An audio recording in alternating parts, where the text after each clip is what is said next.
దక్షిణపల్లి అనే గ్రామంలో రోజా అనే ఒక పేదింటి అమ్మాయి ఉండేది. ఆ ఇంట్లో తన అత్త మరియు మామగారితో కలిసి నివసిస్తూ ఉండేది. గ్రామంలో దొరికిన పని చేసుకుంటూ జీవితాన్ని గడుపుతూ ఉండేది. భర్త కిరణ్ వచ్చిన డబ్బు మొత్తం అనవసరంగా నాశనం చేస్తూ విచ్చలవిడిగా తిరుగుతూ ఉండేవాడు. అలా రోజులు గడుస్తూ ఉన్నాయి. ఎండాకాలం వచ్చింది. ఎండలు విపరీతంగా పెరిగిపోతున్నాయి. ఆ సమయంలోనే రోజా మావయ్య గారు మంచాన పడ్డారు. డాక్టర్లు ఆయనకి మంచి ఆహారం ఇవ్వాలని వాళ్లతో చెప్పాడు. దానికోసం అత్తా కోడలు ఇద్దరూ కూడా కష్టపడి పనిచేసి అతని కోసం ప్రత్యేకంగా ఆహారం తయారు చేస్తూ ఉంటారు. అలా ఉండగా ఒకరోజు అతను కోడలితో, అమ్మా, మంచినీళ్ళు ఎండకి బాగా వేడిగా ఉంటున్నాయి. నేను తాగలేకపోతున్నాను. కుండలో నీళ్లు ఎందుకో చల్లగా ఉండటం లేదు మావయ్య గారు. పాత కుండ కదా, దాని పని అయిపోయినట్టుంది. నేను కొత్త కుండ తీసుకొస్తాను. లేదమ్మా, ఆ కుండలో నీళ్లు వద్దు. ఫ్రిడ్జ్లో నీళ్లు బావుంటాయని అందరూ అంటారు కదా. ఫ్రిడ్జ్లో నీళ్ళివ్వమ్మా, చల్లగా ఉంటాయి. మావయ్య, ఫ్రిడ్జ్ కొనాలంటే చాలా డబ్బు కావాలి. పైగా ఫ్రిడ్జ్లో ఉంచిన నీళ్లు తాగటం అంత మంచిది కాదు. ఆ మాటలకు తను ఏం మాట్లాడకుండా ఉన్నాడు. తర్వాత రోజా, మావయ్య గారు, నేను మీకోసం ఏదో ఒకటి చేస్తానులేండి. మీకు చల్లని నీళ్లే కదా కావలసింది. నేను ఖచ్చితంగా మీకు చల్లని నీళ్లు 2 రోజుల తర్వాత నుండి అందిస్తాను. అప్పటిదాకా కొంచెం ఓపిక పట్టండి. అందుకు అతను సరే అంటాడు. 2 రోజుల తరువాత బంకమన్ను తీసుకొచ్చి ఇంట్లోనే ఒక ఫ్రిడ్జ్ తయారు చేయటం మొదలెడుతుంది రోజా. దాన్ని చూసిన అత్తగారు, ఏంటమ్మా ఇది, ఇలా ఫ్రిడ్జ్ తయారు చేసి అందులో నీళ్లు పెడితే చల్లగా ఉంటాయా ఏంటి? ఖచ్చితంగా ఉంటాయత్తయ్యా. ఇందులో ఎప్పుడు మనం నీళ్లు పోసుకొని ఉండొచ్చు. ఫ్రిడ్జ్ చుట్టూరా తడిగుడ్డ కట్టాలి. అప్పుడు మంచినీళ్ల చెంబుని ఫ్రిడ్జ్ లోపల ఉన్న నీళ్లలో పెడితే ఇంకా చల్లగా అవుతాయి అంటూ చెప్పింది. ఆ మాటలు విని అత్తగారు ఆమెకు సాయం చేస్తూ ఉంది. కోడలు చాలా కష్టపడి మట్టి ఫ్రిడ్జ్ తయారు చేసి అందులో నీళ్లు పోస్తుంది. ఒకరోజు మొత్తం నీళ్లు అందులో ఉండటం వల్ల చాలా చల్లగా అవుతాయి. వాటిని తీసుకొచ్చి మావయ్య గారికి ఇస్తుంది. అతను వాటిని తాగి, చాలా చల్లగా ఉన్నాయమ్మా. ఈ వేసవికాలం మొత్తం ఇలాగే చల్లని నీళ్ళివ్వమ్మా అన్నాడు. అందుకు కోడలు కూడా సరే అంటుంది. ఇంతలో రోజా భర్త కిరణ్ అక్కడికొస్తాడు. ఏంటిది, మట్టి బిరువానా? అంటూ దాన్ని తెరిచి చూశాడు. దాన్ని చూసి, ఏంటిది, ఫ్రిజ్జా? ఎవరు తయారు చేశారు? ఇంకెవర్రా, నీ భార్యే తయారు చేసింది. ఆ నీళ్లు మీ నాన్న తాగి చాలా చల్లగా ఉన్నాయని కూడా అన్నారు. కావాలంటే నువ్వు కూడా తాగు. అప్పుడతను కోపంగా, ఇలాంటి పనికి మాలిన చెత్త ఆలోచనలు దానికే వస్తాయి. డబ్బు పెట్టి ఒక ఫ్రిజ్ కొనుక్కుంటే ఏమవుతుంది? మనం లేని వాళ్లమని చెప్పి చుట్టుపక్కల వాళ్లు కూడా దీని గురించి మాట్లాడుకోవాలని ఇలా చేస్తుందనుకుంటా. ఏంట్రా మాటలు? అమ్మాయి అంత కష్టపడి ఫ్రిజ్ తయారు చేసింది మీ నాన్న కోసమే కదా. ఎవరి కోసమైతే నాకేంటి?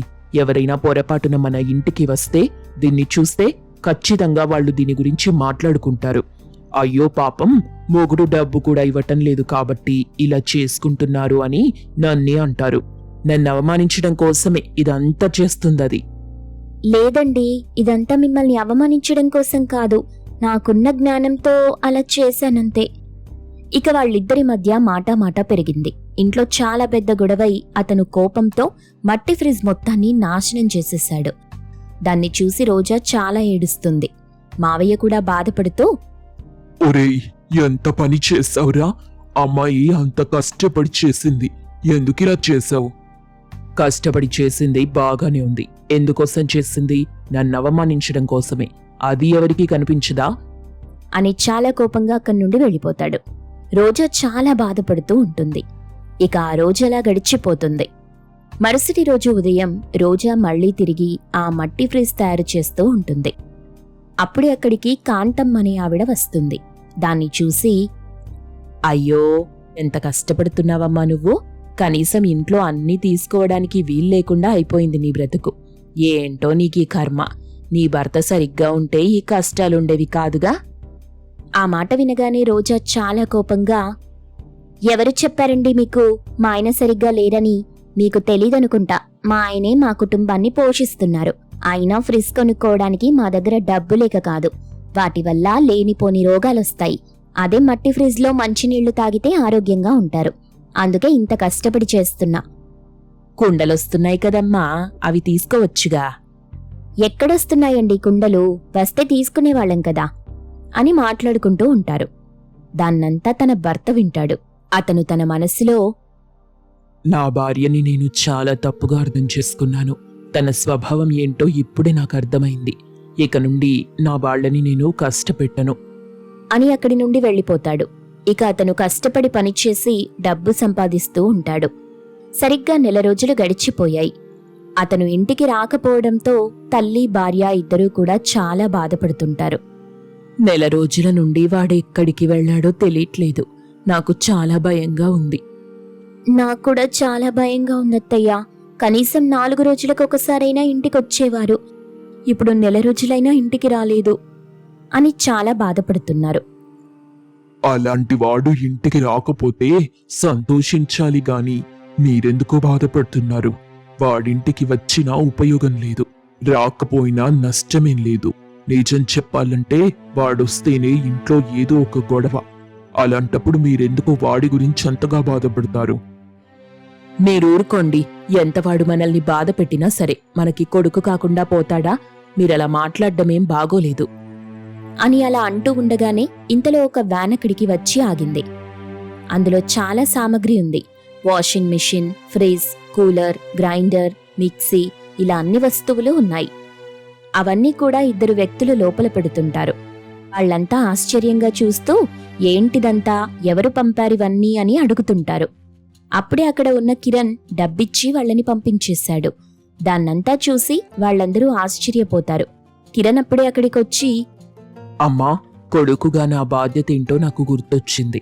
అందుకే ఇదంతా. 1 రోజులు కష్టపడితేనే నేనింత సంపాదించగలనా అనిపించింది. ఇన్ని రోజులు వృధాగా డబ్బు ఖర్చు చేశాను. ఇక మీదట అలాంటిది ఎప్పటికీ జరగదు.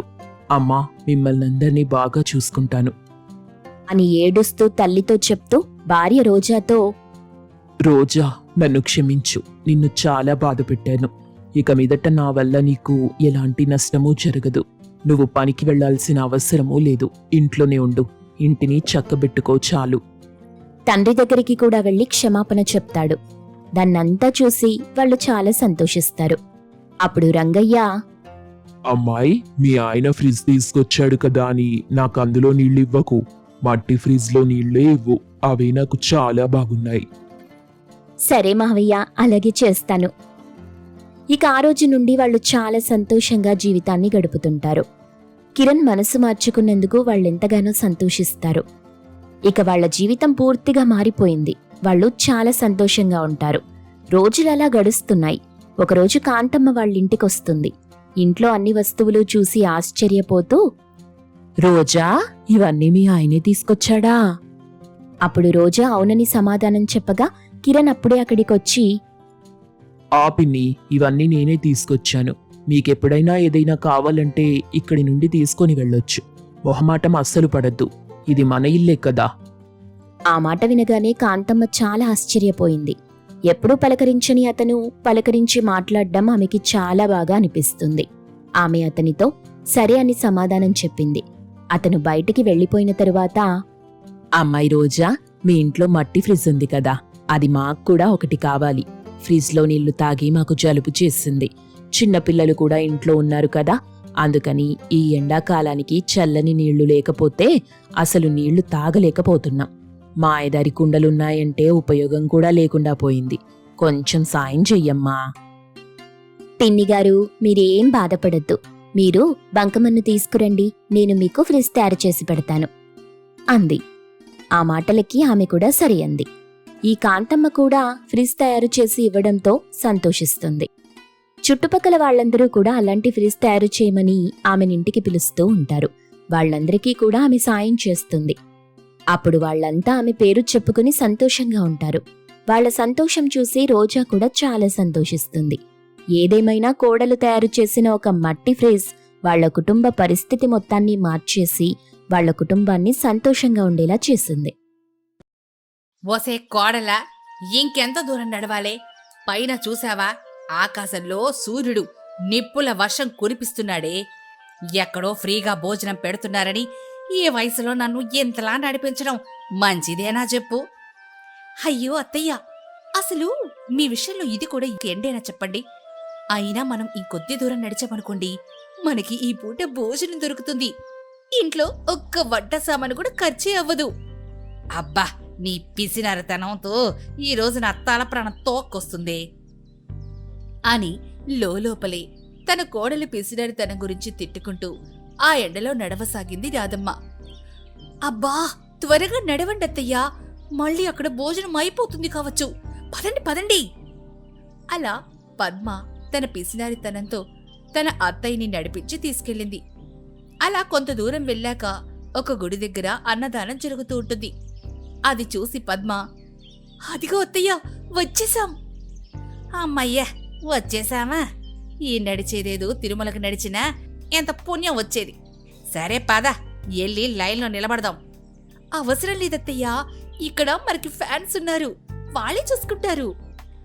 ఏంటి ఫ్యాన్సా? నీకు ఫ్యాన్స్ ఏంటి? నాకు ఫ్యాన్స్ ఏంటా?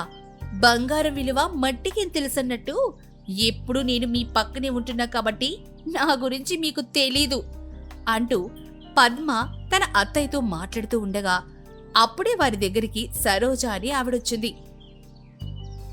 పద్మ, ఏంటి ఇంత ఆలస్యంగా వచ్చావు? నీకోసం ఎంతసేపటి నుంచి ఎదురు చూస్తున్నామో తెలుసా? మన బ్యాచ్ అంతా రారా. అది మా అత్తయ్య వయసు అయిపోయింది కదా, మెల్లిగా నడుచుకుంటూ వచ్చేసరికి ఇదిగో ఈ సమయం అయిందబ్బా. అవునా, సరే కాని నువ్వు మొన్న చెప్పినట్టుగాని ఇంటికి గెస్టులు రాగానే 100 గ్రాముల పప్పుతో 4 లీటర్ల చారు చేసి అందరికీ వంట చేసి పెట్టాను. నీ సలహాతో నాకెన్ని డబ్బులు మిగిలాయో తెలుసా ఆ రోజు అంటూ సరోజ పద్మ ఇచ్చిన పిసినారి చిట్కాలను చెప్పగా అవి విన్న రాధమ్మ ఆశ్చర్యంగా, మీకంతా ఇదేం పోయే కాలమే, ఇంటికొచ్చిన వాళ్ళకి కడుపు నిండా భోజనం కూడా పెట్టరా?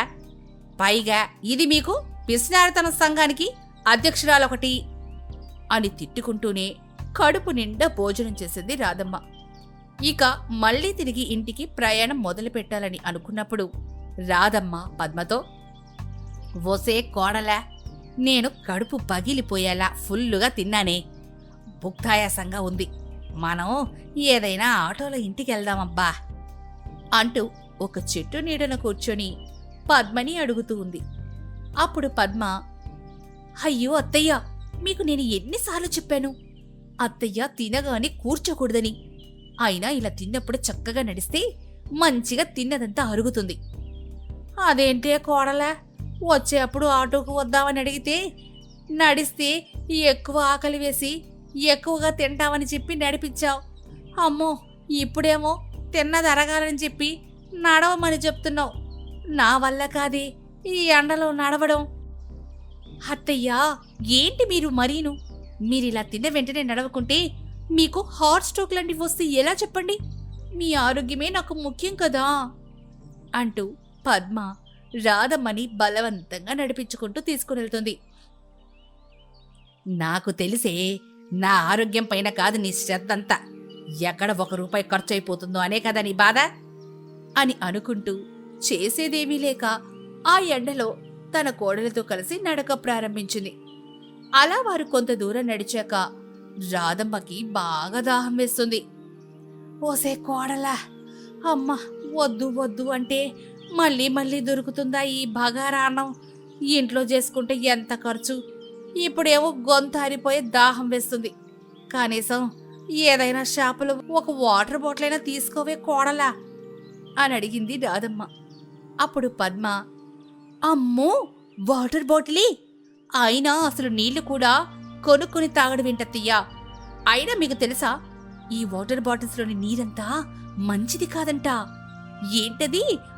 అదేదో క్లోరిన్ కలుపుతారంట. అలాంటి నీళ్లు తాగి మీకేదైనా అయితే ఎలా అత్తయ్యా? ఒసే కోడలా, ఇంకోసారి నీ పిసినారితనానికి నా ఆరోగ్యానికి ముడి పెట్టకే. ఇప్పుడు ఆ నీళ్లు కూడా తాగకపోతే నేను పైకే పోయేలా ఉన్నానే. అబ్బా అత్తయ్య, మీకు ప్రతిదీ తొందరే. అయినా ఇది ఎండాకాలం కదా, దారి పొడవునా చలివేంద్రాలే ఉంటాయి. ఎక్కడో ఒక దగ్గర ఆగి తాగేసి వెళ్ళిపోదాంలే అని చెప్పి తన అత్తయ్యని అలా నడిపించుకుంటూ తీసుకుని వెళ్ళిపోతూ ఉంటుంది పద్మ. అలా ఎంత దూరం నడిచినా కూడా దారి వెంట ఒక్క చలివేంద్రం కూడా లేదు. అది చూసి రాధమ్మ, అమ్మా, ఇది ఈ రోజు నా సావుకి ముహూర్తం పెట్టింది కావచ్చు, దీని పిసినారితనం నా చావుకొచ్చింది అనుకుంటూ నడుస్తూ ఉండగా రాధమ్మ దూరంగా ఒక నీళ్ల కాలువ కనిపించింది. అది చూసి, పద్మ, అదిగో అక్కడ చూడు, నీళ్లున్నాయి అక్కడ అని అనుకుంటూ ఎంతో సంతోషంగా ఆ నీళ్ల వైపు పరిగెడుతూ ఉంది రాధమ్మ. అది చూసి పద్మ, అత్తయ్య, ఒక్క నిమిషం ఆగండి, నేను చెప్పేది వినండి అని అంటూ ఉంది పద్మ. కాని అత్తయ్య రాధమ్మ మాత్రం, కోడలా, ఇక నేను నువ్వు చెప్పేది ఏది వినను, ముందు నేను ఆ నీళ్లు తాగిన తర్వాతే నువ్వు చెప్పేది వింటాను అని చెప్తూ ఆ నీళ్ల దగ్గరికి పరిగెత్తుకుంటూ వెళ్ళి చూడగా అక్కడ ఏ నీళ్లు కూడా లేవు. అది చూసి రాధమ్మ, అయ్యో, నీళ్లు, ఇప్పటి వరకు ఇక్కడ నీళ్లుండాలి కదా, అప్పుడే ఎలా మాయమైపోయాయి అంటూ దిక్కు చూస్తూ ఉంటుంది అత్తయ్య. అప్పుడు కోడలు పద్మ, అత్తయ్యా, నేను ఆగమని అంటూ ఉంటే విన్నారా అసలు మీరు? ఇక్కడ నీళ్ళేమీ లేవు, మీరు ఎండమామలు చూసి నీళ్లు అని పోరపాటు పడ్డారు, నేను ఆగమని చెప్తే విన్నారా అసలు అంటూ పద్మ తన అత్తయ్యని మళ్లీ నడిపిస్తూ తీసుకునెళ్తుంది. ఓసే కోడలా, నీ పిసినారితనానికి నేను తోడున్నందుకు నాకు తగిన శాస్తి జరిగింది, నాకర్థమయ్యింది, ఇదే నా చివరి రోజు, కనీసం నేను పోయిన తర్వాతైనా నీ పిసినారితనం చూపెట్టకుండా 10 మందిని పిలిచి భోజనం పెట్టే. చిచి, అవే మాటలత్తయ్యా, అయినా మీరు పోయిన తర్వాత మీ పేరున ఉన్న పాలసీ డబ్బులు వస్తాయి కదత్తయ్యా, అప్పుడు 10 మందికేంటి 20 మందిని పిలిచి భోజనం పెడతాను. నా చావులో కూడా నీకు లాభమే కనిపిస్తుంది కదనే పిసినారి పద్మ. అలా వారిద్దరూ మాట్లాడుకుంటూ కొద్ది దూరం నడవగాని వారికి ఒక దూరంగా ఉండే ఒక చెట్టు కింద 2 కుండల్లో నీళ్లు పోసి ఉండడం కనిపించింది. అత్తయ్య, అదిగో అక్కడ చూశారా, మనలాంటి వారి కోసమే చలివేంద్రం పెట్టారు, పదండి పదండి అత్తయ్య, అక్కడికి వెళ్ళి నీళ్లు తాగుదాం అని చెప్పి పద్మ పక్కకి చూడగా తన పక్కన రాధమ్మ లేదు. పద్మ కంగారు పడి, అదేంటి అత్తయ్య ఎటుపోయింది అంటూ దిక్కుకు చూస్తూ ఉండగా రాధమ్మ ఆ చెట్టు కిందకి వెళ్ళిపోయి, కోడలా, అలా దిక్కులు చూస్తూ ఉన్నావేంటే, రా అని పిలిచింది. రాధమ్మ ఎప్పటినుండో ఎంతో దాహంగా ఉండగా ఆ కుండలో ఉన్న నీటిని గటగటా తాగేస్తూ ఉంది. అత్తయ్య, ఆ నీళ్లు ఎటూ పోవు, చిన్నగా తాగండి. ఈ నీళ్లు ఏమైనా నువ్వు కొన్నావేంటే, ఇందులో కూడా పిసినారదనం చూపెట్టడానికి అంటూ రాధమ్మ నీళ్లు తాగుతూ ఉంటుంది.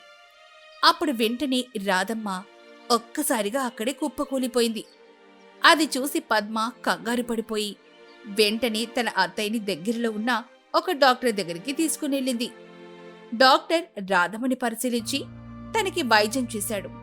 ఆ తర్వాత కొంతసేపటికి రాధమ్మకి మెలకు వచ్చి కళ్ళు తెరిచింది. తన ఎదురుగా ఉన్న డాక్టర్ని చూసి రాధమ్మ, డాక్టరో, నేనేంటి ఇక్కడున్నాను, కోడలా, నన్నెందుకే డాక్టర్ దగ్గరికి తీసుకొచ్చావు, ఏవైందే నాకు అంటూ కంగారు పడుతూ ఉండగా అప్పుడు డాక్టర్, రాధమ్మ గారు, మీరు ముందు టెన్షన్ పడ్డం ఆపండి, మీకేం కాలేదు. ఎంతో దాహంతో ఉండి ఒక్కసారిగా ఎక్కువ మొత్తంలో నీళ్లు తాగడం వల్ల మీ గుండె పట్టేసింది అంతే. అయినా అంత ఎండలో ప్రయాణం చేసేటప్పుడు ఒక వాటర్ బాటిల్ తీసుకొని వెళ్ళాలి కదా. సరే, ఈ మెడిసిన్ రాస్తాను, అవి వేసుకుంటే చాలు అని డాక్టర్ కొన్ని మెడిసిన్స్ రాసి చెప్పి ఇచ్చాడు. అక్కడి నుండి బయటకొచ్చిన తర్వాత, కోడలా, నీ వల్ల ఇప్పుడే సచ్చి బతికానే, ఇప్పుడైనా ఆటోలో వెళ్దాం పదా. అత్తయ్యా, ఇంత దూరం నడిచాము, ఇంకొంత దూరం నడిచేస్తే మన ఇల్లు వచ్చేస్తుంది, దానికే ఇప్పుడు ఆటో ఎక్కాలా అని అనింది. ఆ మాటతో రాధమ్మకి ఎక్కడ లేని కోపం వచ్చింది. నువ్వు నీ పిసినారతనం సల్లగుండగదనే, ఇప్పుడే అలా సావు నుంచి బయటపడితే నువ్వు నన్ను మళ్ళీ సంపే వరకు వదిలేలేవు. అసలు నీ పిసినారితనం తెలిసి కూడా ఇన్ని రోజులు నువ్వు చెప్పినట్టే చేశాను చూడు, నాది తప్పు. నువ్వొస్తేరా, లేదంటే లేదు. నేను మాత్రం ఆటోలో వెళ్తున్నాను అని చెప్పి రాధమ్మ పద్మ కళ్ళ ముందు ఆటో ఎక్కేసి వెళ్ళిపోయింది. ఇంత జరిగినా కూడా పద్మ మాత్రం నడుచుకుంటూనే ఇంటికెళ్ళిపోయింది.